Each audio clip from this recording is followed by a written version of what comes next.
There was a statement made by the outgoing Member of Parliament, William Marlin, which refers to a robust treasury with almost 90 million guilders in it. So first of all, there's obviously a difference between cash flow and budgets, but perhaps you could clarify government's current financial situation in terms of its cash flow, and if there's 90 million guilders in the treasury, I know there's still quite a lot of vendors out there that haven't been paid. So I think it creates a bit of confusion of, if there's that much money there, why haven't we been paid? Yes, so definitely I think that 90 million would, create some discussions. As you know, having sat at this on this side as well, there are the ongoing costs. Not all the bills, of course, of 2023 have been paid, and still there are expenditures to be made, to be carried out. It's an advisory process. Some things go back for further elucidation, especially if a tender hasn't been done or if it is not clear what the process that was followed was. We want to ensure that we are doing our due diligence within the process, and so certain things still have to be finalized. Also, I think I mentioned before that there were several vendors who did not have contracts. So the Ministry of General Affairs is busy finalizing a process by which these persons can be paid, because you would have needed a contract. But some of them have already executed the service. And you know as well, other ongoing things like the OZR costs and other things, we have made payments to SZV in December, I believe. We made another payment. But if there's a possibility that all of the liquidity that is there outside of CapEx, because that 90 million also includes the capital expenditures that are there for investment projects that will then impact, on a different level, not for operations day to day. So those CapEx cannot be used for operational matters, such as ongoing services and paying other invoices and bills. So most of those that I know about are in process at some stage or the other, which requires, of course, the cooperation of the Ministry of Finance and sometimes the governor, depending on the cost. So just to drill down into it a little bit. So there is 90 million guilders in terms of liquidity in the accounts for St. Martin government. Is that correct? Yeah. Yes. Okay. And then you mentioned CapEx forms part of that. So that's the money that you have approved for investments in infrastructure type projects. Do you know roughly how much of the 90 million is CapEx? I think it's around 70. 70. Yes, 60 okay, to 70 so million. The bulk of the funds. The bulk of the funds are for capital expenditures. Okay. Expenditures. But we were able to book more revenue. I think we've said that before. More revenue than projected on the budget. So actually more liquidity came in than what we had expected to come in 2023. So recently at... I don't have the exact figures. Sure. Recently at the Simpson Bay Resort, there was a tourism symposium, and a number, actually, I think all of the marketing reps for the island were there. And many of them had reported that they're behind in payments.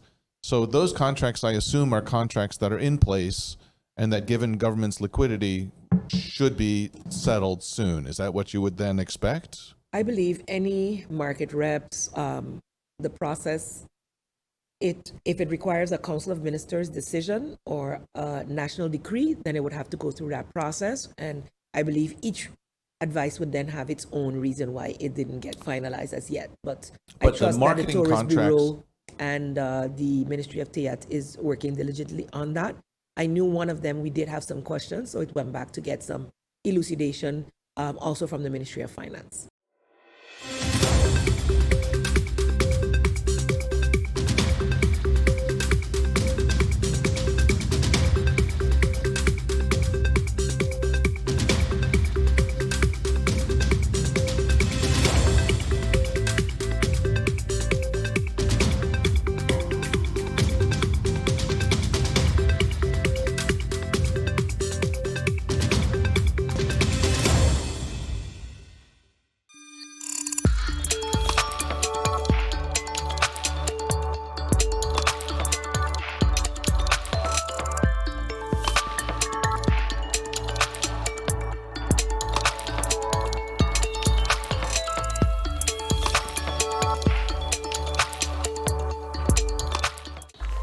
RBC, we know the roles you have to play can change quickly. Whether it's a homeowner, a new parent, today's head chef, salesperson of the month, or the family chauffeur. Whatever life asks you to be, RBC is a bank for all of you.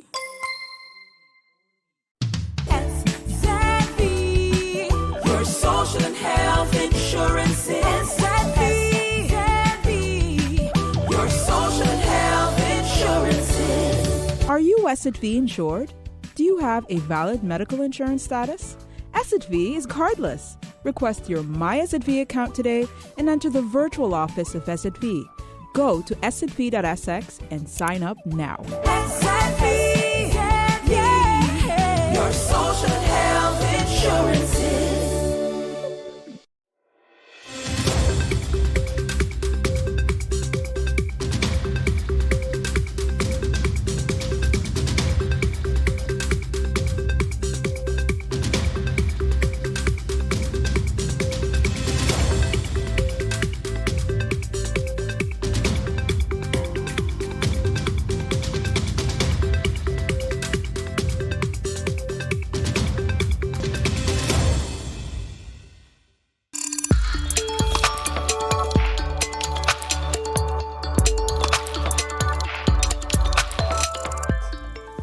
I stand here with some big shoes to fill, and believe me, I will try my utmost to fill them. They're not size 14, like Minister Otley said, but they are 37 years strong, representing the people of St. Martin. Once again, good afternoon. Thank you to the Honorable William Marlin for the years you've served St. Martin. I am here today because of you. To my fellow MPs, all 14 of you, I must stop and say yesterday I felt proud listening to MP Sarah Westcott Williams, MP Christophe Emmanuel, MP Melissa Gomes, MP Ludmila De Weaver, and MP Grisha Heiliger Martin for those words that you gave my father during the last meeting yesterday of his career. Thank you for those words of encouragement. I know he felt proud finishing his political career yesterday and hearing those words. Today, my legacy starts. And believe you me, the legacy will continue. The political campaign is over. The elections are done. It is time for all of us to represent all the people of St. Martin, not only the people that came out and voted for us, but all the people of St. Martin.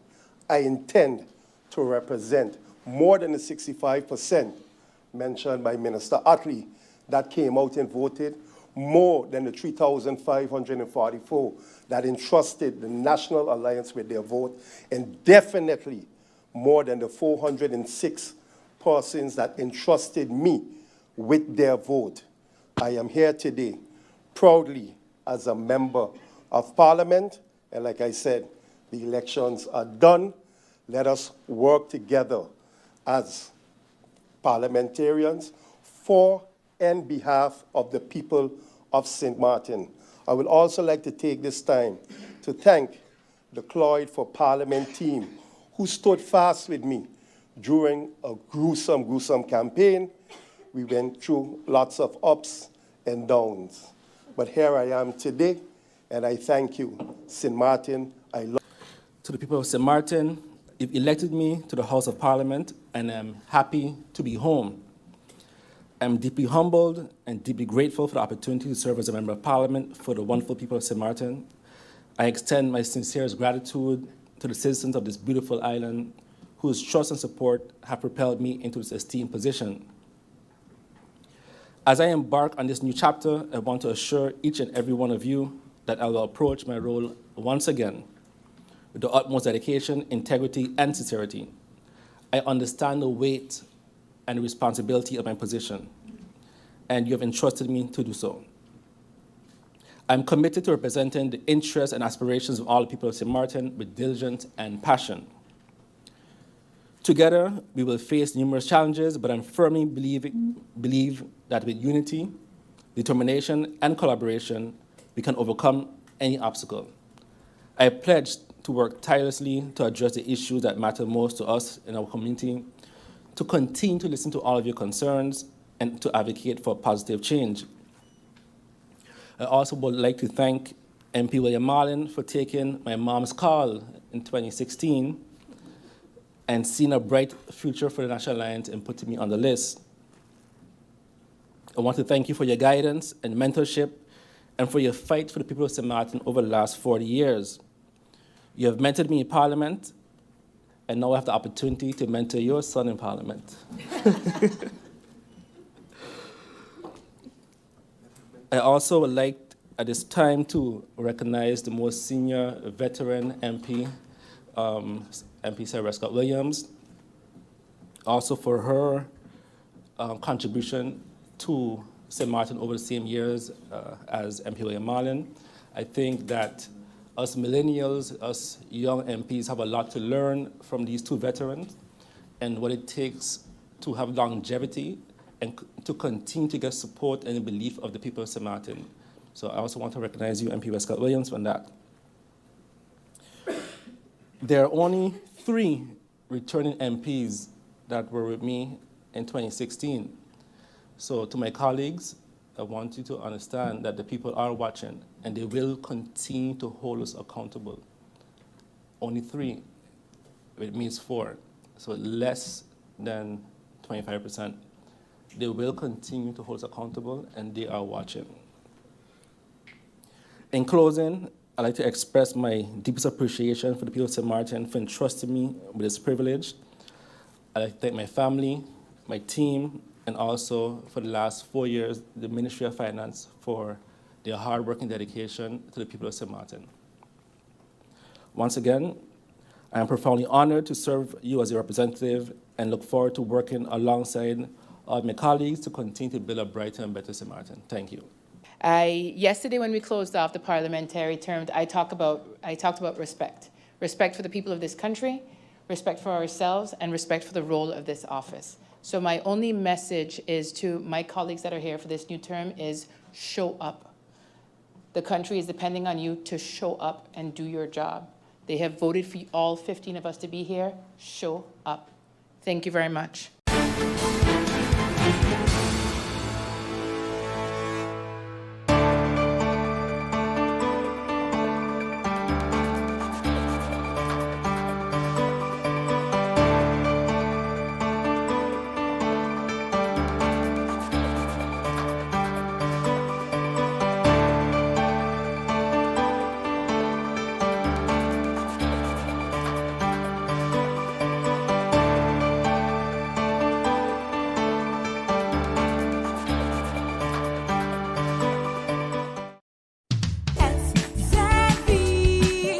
Social and health insurance is SXM. Your social and health insurance. Are you SXV insured? Do you have a valid medical insurance status? SXV is cardless. Request your My SXV account today and enter the virtual office of SXV. Go to sxv.sx and sign up now. SXV, yeah. Your social and health insurance. At RBC, we know the roles you have to play can change quickly. Whether it's a homeowner, a new parent, today's head chef, salesperson of the month, or the family chauffeur. Whatever life asks you to be, RBC is a bank for all of you.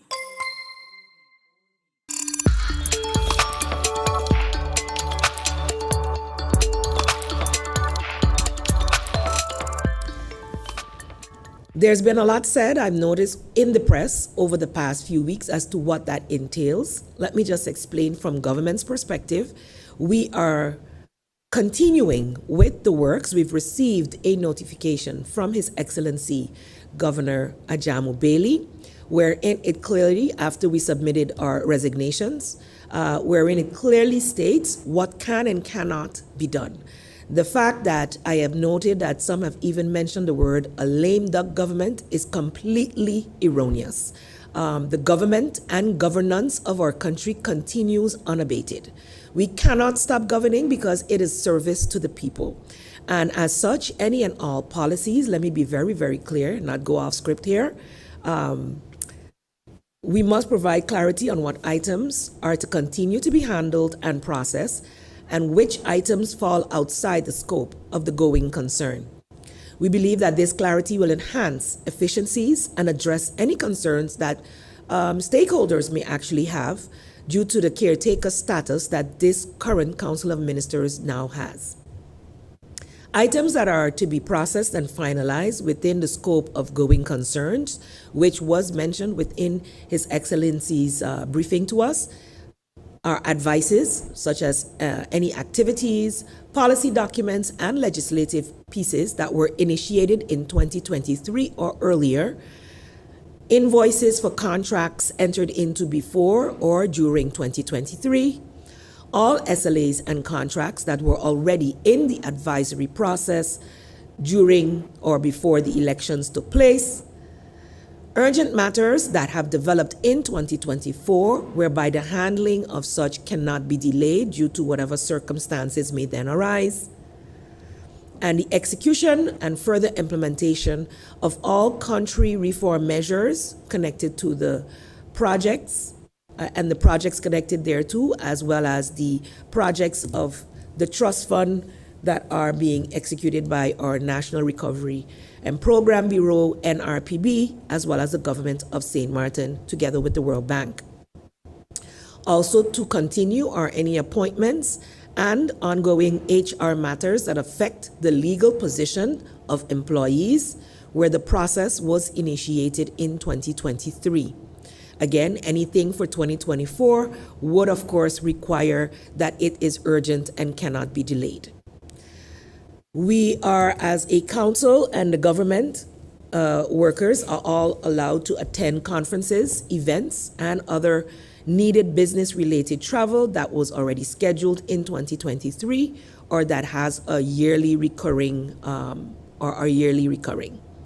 And any allocation of funds for necessary expenditures and granting of ongoing and new structural subsidy requests will be continued to be handled. So, as you all know, the budget of 2024 has been much talked about as well. That was approved in our Council of Ministers just yesterday. It was ready to go before, but we wanted to ensure that it is handled by the incoming Parliament so that there's no discrepancy. So hopefully that will be one of the first legislative pieces that will be handled by the incoming Parliament of St. Martin, the new Parliament of St. Martin. Any other matters that fall outside what I have outlined previously would need to be either done in consultation with His Excellency, the Governor, or, if necessary, the Parliament of St. Martin. So it doesn't mean that things can't happen, but anything outside of what I mentioned would have to be done in close collaboration and with the approval of His Excellency, as well as the Parliament of St. Martin. I have said all that to say because I've received lots of questions via Facebook page, messages, via direct emails to myself as well as the organization, as well as from employees themselves who are unclear as to what they're allowed to do. And this is very disturbing because it's definitely not the first transition government. And it's in fact one that has been the longest, it's taken the longest to have a transition. So definitely a transition document is being prepared. But before I go into that, The persons who have applied have already been notified that they've been selected for positions. That process will continue. You do not have to fear that now with a new government coming in, that your process will be stagnated.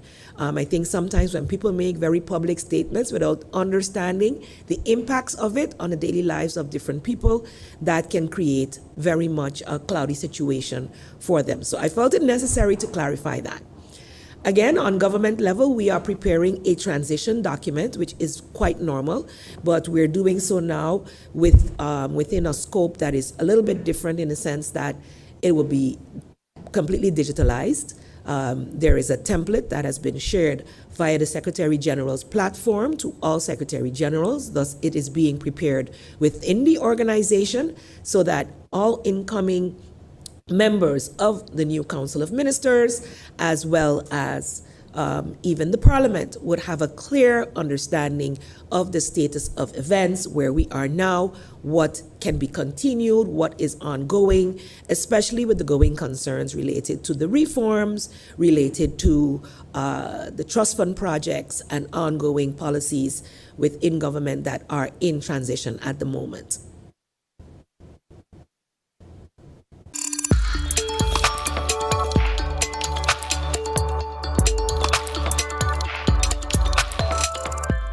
A question for you. You mentioned that government is in the process of preparing its transition document. From my experience in the past, those documents have been really an internal document. Would government consider making a more public version and perhaps have sections that would be confidential? Because I think that it's important for the public to understand what state of government you're handing over. And I think it's also politically wise that the incoming government can't say, well, this was done before, et cetera. So would you consider, from a government perspective, producing a more public version of a transition document? Thank you for that question. I don't know if you have people on the inside here, but definitely when I mentioned that it's a little different than usual, that is one of the aspects that I am working towards.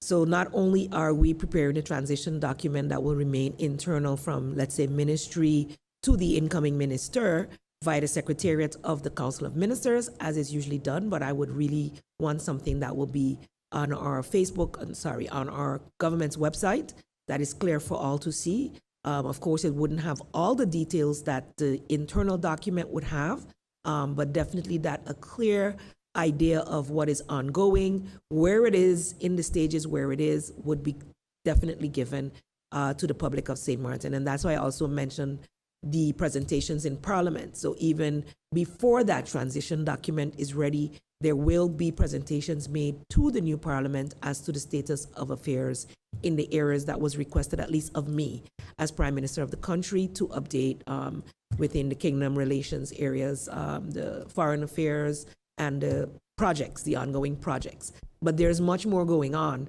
than just those.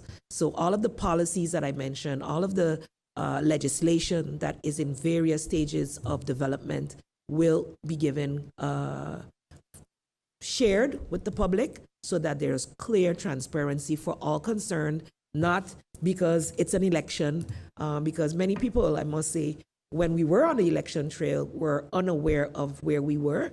And so to reiterate that those were not just election statements as well, and to give a better understanding of what 4 years of stability has garnered for St. Martin, because of course it's not all buildings and roads that you can see and feel, but the necessary legislation, policy, and actions of our hardworking civil servants that usually goes unchecked and unnoticed. So this will be presented in a very transparent manner, not only internally, but also to the general public. What are the plans of this coalition as opposition in Parliament? There was 10 million budgeted on the 2023 budget for a new tourist tax, but no legislation to collect that money. Is that something that will be worked on? And the coalition reduced the travel budget of Parliament with 68%, from 600,000 to 200-something thousand. Are you going to leave it at that level, or will the incoming Parliament request the new government to raise the travel budget for Parliament? I think it's a bit out of context in terms of where I am at this moment. I am currently still in government. I will continue to hold the responsibility of the government of St. Martin until time that a new government is sworn in. I probably didn't make that clear enough in my opening statement, so let me explain a little bit of what that means. While I will have to function in both sides, my responsibilities to govern remain as a priority because that is the ongoing concerns of the people of St. Martin.